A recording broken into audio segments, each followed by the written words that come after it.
Lu setuju nggak tentang boikot-memboikot? Ini diajarkan. Oh, diajarkan? Contoh ya, kayak gini ya.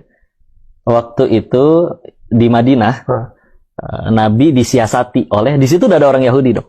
Dan orang Yahudi di situ, kenapa mereka di Madinah loh, kota tempat Nabi akhirnya tinggal di situ, mengajar di situ, itu orang Yahudi. Kenapa? Karena mereka percaya dengan Taurat. Bahwa akan ada Nabi terakhir. Kira-kira menurut ya ulama-ulama mereka, nanti adanya di Madinah. Maka mereka ada di Madinah. Dan lepas berapa tahun kan, zaman dari Nabi sebelum Nabi Muhammad kan Nabi Isa. Itu 600-700 tahunan. Mereka udah di situ ngejar lama. Dan kenapa mereka nggak terima? Loh, kok nabinya bukan dari Bani Israel ya? Kok dari orang Arab ya yang nggak bisa baca tulis ya?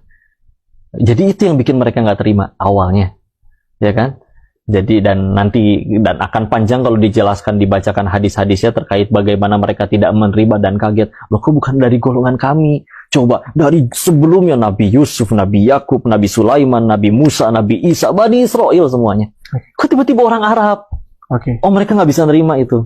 Maka di situ ada yang namanya, jadi ada beberapa suku Yahudinya ya. Maka salah satu suku di situ, Bani Nadir namanya, diceritakan dan bahkan menjadi penyebab turunnya surat ke-59 Al-Hasyr di dalam Al-Quran. Sehingga cerita disiasatilah Nabi diundang ke tempat mereka, dipersilakan duduk di satu tempat.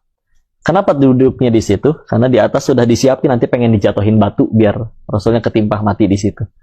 Tapi ternyata digagalkan, Rasul diberitahu sehingga bisa menghindar. Apa yang terjadi di situ? Oh, panas. Gimana sih? Jangankan nabinya di saat itulah. Teman kita ada yang nyolek aja kadang bisa, lu jangan colek dia, berantem lu sama gua, gitu kan? Nah, di situ umat banyak dan Nabi ketika itu ngapain? Nggak menenangkan, udah kita keluar aja. Keluar, mereka dikepung di situ, di kediaman Bani Nadirnya. Yang dari luar nggak boleh masuk ke dalam, menyuplai apapun. Yang dari dalam nggak boleh keluar untuk berniaga. Walaupun namanya bukan boikot, tapi embargo mungkin secara ekonominya ya. Dan apa yang terjadi? Kalau Rasul waktu itu mau dengan selon, udah sikat, darah tertumpah pasti. Tapi beliau lebih memilih, udah tinggalin. Udah. Dan akhirnya setelah beberapa hari, mereka keluar dengan sendirinya, meninggalkan Madinah untuk tidak tinggal di Madinah lagi. Karena tadi, gimana nih kita di embargo? Jadi sebetulnya kalau misalkan, ini kejam nih boikot dan segala macam. Loh, itu salah satu cara yang efektif dan tidak menumpahkan darah kok. Benar, setuju gue. Ya nggak sih? Benar.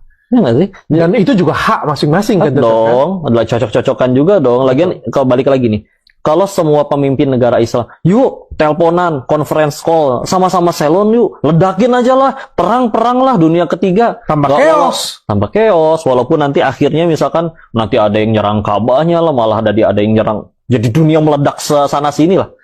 Jadi tambah amburadul, korban tambah banyak. Tapi kalau ini kan boikot kan nggak ada korban sama sekali kan, kita berbicara kan. Gue setuju banget. Karena boikot ini kan cara paling damai sebenarnya ya, paling damai. Tapi siapa yang harus kita boikot? Ya, kalau dari sudut pandang kami yang di membela Palestina, ya produk apapun yang, apalagi merekanya sudah terang-terangan mendukung, mensupport mereka. Gue setuju.